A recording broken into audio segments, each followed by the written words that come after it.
Fala galera, beleza? Vamos nessa? Passando então aqui hoje para a gente falar um pouco sobre migrânias, enxaqueca, né? Aonde estariam as nossas maiores atenções no quesito enxaqueca? Lembrando que a enxaqueca é uma cefaleia primária, assim como a cefaleia tensional, de mecanismo neurofisiológico predominantemente cursante, único ou sobreposto em alguns momentos, nociplástico. Existe uma alteração da sinalização da entrada nociceptiva, que pode cursar em alguns pacientes com estados de sensibilização central. Lembrando que a sensibilização central, ela não está presente somente no mecanismo neurofisiológico nociplástico. Ela é um mecanismo fisiológico que pode acontecer em qualquer mecanismo neurofisiológico de dor, seja ele nociceptivo, neuropático ou nociplástico. Também não se restringe a pacientes que apresentam características temporais de cronicidade, ela também acontece em processos agudos, ok? Sendo assim, cursantemente, quando o paciente também está com processo de sensibilização central, o paciente apresenta características de fotofobia, fonofobia, osmofobia, déficit de atenção, muitas vezes um déficit cognitivo associado àquele momento, um estado de ansiedade, uma simpaticotonia aumentada, podendo diminuir ou aumentar a sua carga alostática associado a isso e o seu processo homeostático estar alterado. Com isso, períodos onde ele não esteja com uma capacidade modulatória endógena muito efetiva. Os pacientes sensibilizam com facilidade. Lembrando que as características básicas da enxaqueca, ela é uma cefaleia primária, mecanismo neurofisiológico nociplástico, de característica unilateral, pulsátil, e que em alguns momentos os pacientes podem sensibilizar mais. Mulheres enxaquecosas no período menstrual costumam apresentar queixas cefálicas aumentadas. No período intracrise, a enxaqueca pode cursar com 4 processos. O pródromo, aquele momento onde o paciente percebe que alguma coisa no seu corpo já está diferente. Ele pode começar a ter um estado de irritabilidade maior, uma sensibilidade cutânea ou com um pouco de hiperalgesia ou mesmo alodinia associado a isso, um pouco mais de irritabilidade. Fotofobia e fonofobia costumam cursar nesse processo do pródromo. Alguns pacientes que têm a enxaqueca com aura, principalmente as auras visuais. O que significa isso? O paciente relata enxergar flashes luminosos, escotomas, mosquinhas pretas volantes, né? Ele está sentindo que a sua crise cefálica pode vir a acontecer. Nesse momento é extremamente importante que nós orientemos o paciente para que ele não faça atividade física, justamente porque uma das características da enxaqueca é o disparo do sistema trigêmino vascular. O disparo do sistema trigêmino vascular tem uma relação direta, claro, com o aumento da vascularização dos vasos sanguíneos cerebrais, lembrando também que o trigêmeo inerva, né, praticamente todas as meninges, as camadas meningiais dura, pia, aracnoide mater, e também os seios venosos cranianos e também as fossas cranianas anteriores e principalmente médias, né?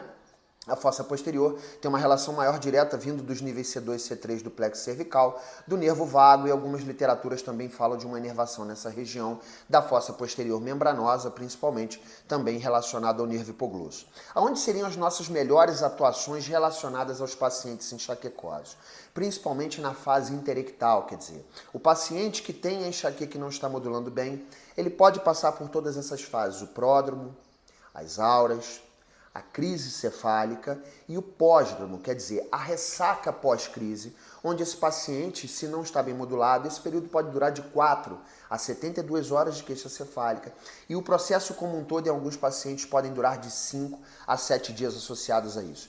A fisiopatologia relacionada à enxaqueca tem um mecanismo que chama-se de depressão cortical alastrante, quer dizer, uma alteração eletrofisiológica no sistema nervoso central que disparam em áreas específicas do córtex, principalmente com relação ao visual, ao auditivo, ao olfatório, e que também tem liberações de certas substâncias associadas, como o peptídeo vasointestinal ativo, um aumento do disparo do eixo hormonal, do eixo hipotálamo hipofisário ovariano, por isso que muitas mulheres no período, né, pré-menstrual e no intra, né, menstrual também, costumam apresentar queixas cefálicas aumentadas. Não indicamos que nesse momento do intracrise o paciente se exponha a atividades físicas.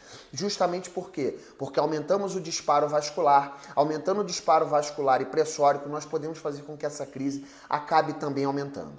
Dentro do raciocínio hands-on, as nossas melhores estratégias estão justamente na fase interectal, quer dizer, no pós-crise, naquele momento onde o paciente percebe que ele já está melhor, que ele já não está com tanta sensibilidade cutânea, que ele já não está naquele período de tanta irritabilidade, com fotofobia, fonofobia, osmofobia. É nesse momento que as nossas pautas estão extremamente importantes.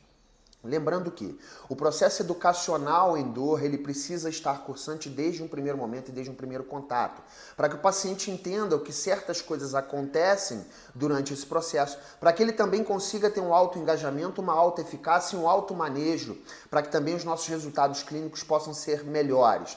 Dentro das nossas pautas hands-on, uma das vias de acesso que nos costumam nos dar bons resultados na capacidade modulatória são tratarmos associados a isso as áreas de recepção do nervo vago.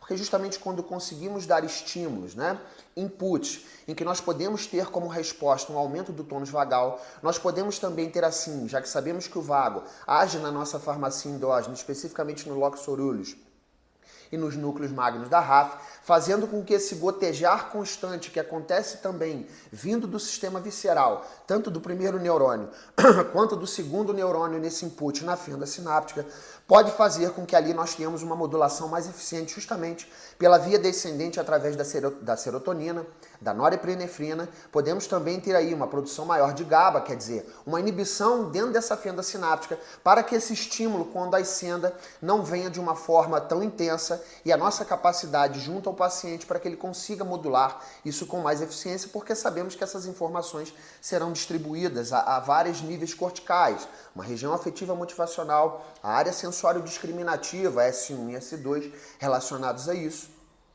As nossas pautas hands-on para o sistema visceral, principalmente quando pensamos num funcionamento mais harmônico, das cavidades pressóricas, das relações diafragmáticas relacionadas a isso.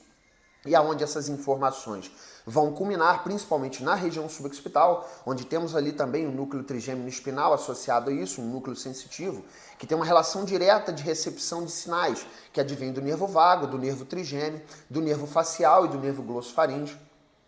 Com todas essas relações, tratarmos o músculo esquelético como resposta, não como pergunta, já que sabemos que ela é uma cefaleia primária, podem dar a esse paciente grandes condições de modular com mais facilidade e entender o seu processo. A coluna cervical alta, nós temos uma atenção especial a ela, principalmente porque temos alguns bons estudos que nos direcionam que esses pacientes cursam também com cervicalgia da coluna cervical alta e uma relação de déficit principalmente dos flexores profundos cervicais, o que aumenta muito as regiões tensionais, principalmente na região suboccipital, onde tem uma relação direta com o reto posterior menor, maior, oblíquo inferior, oblíquo superior.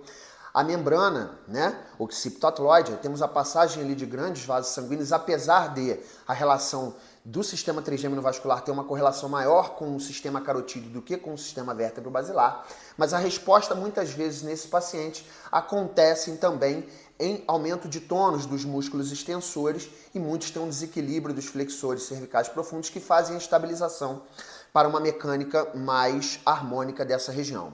Para as pautas hands-off, dentro do processo educacional em dor, nós não podemos esquecer de engajar esse paciente, principalmente no período interectal, para que ele tenha todo um cuidado em relação ao seu quadro alimentar e pode estar sendo orientado por um nutrólogo ou pelo seu próprio nutricionista, que ele esteja engajado num processo de atividade física de pelo menos, pelo que a OMS preconiza, de 150 minutos por semana, quer dizer, de 30 minutos diário, mas claro, quando ele estiver fora da sua crise. Que ele entenda que o controle do estresse, ansiedade, que é extremamente difícil, ele pode precisar de uma ajuda profissional. Por isso estamos falando de multimodalidades relacionadas a esse paciente, porque assim, quando engajamos esse paciente num processo, olha, o seu sono é importante, o seu sono aumenta a sua capacidade modulatória, a atividade física vai te ajudar a produzir mais substâncias opioides endógenas e vai te ajudar a ter uma percepção de dor menor. É importantíssimo que o seu convívio social esteja o melhor possível. Quer dizer, voltamos para o que a gente sempre fala, o contexto bio, psico, socioambiental, porque muitas vezes esse contexto do paciente afeta o seu econômico e faz com que a eficácia dele possa diminuir nesse processo. Tá certo? Então, dentro de todas essas situações em relação ao paciente enxaquecoso, vale ficarmos atentos. A nossa melhor atuação é na fase interectal, quando ele está sem crise. Primariamente, ao recebermos esse paciente, um processo educacional em dor. As nossas intervenções sempre baseadas, claro, naquilo que nós fazemos, mas diante do que nós fazemos, nas preferências que o paciente também preferem nesse momento dentro do processo terapêutico do hands-on. Sabemos de áreas específicas que vamos tratar e que podem nos ajudar muito no processo modulatório para que assim tenhamos um resultado clínico mais efetivo. Valeu? Espero que tenha sido válido para você. Um forte abraço e até breve.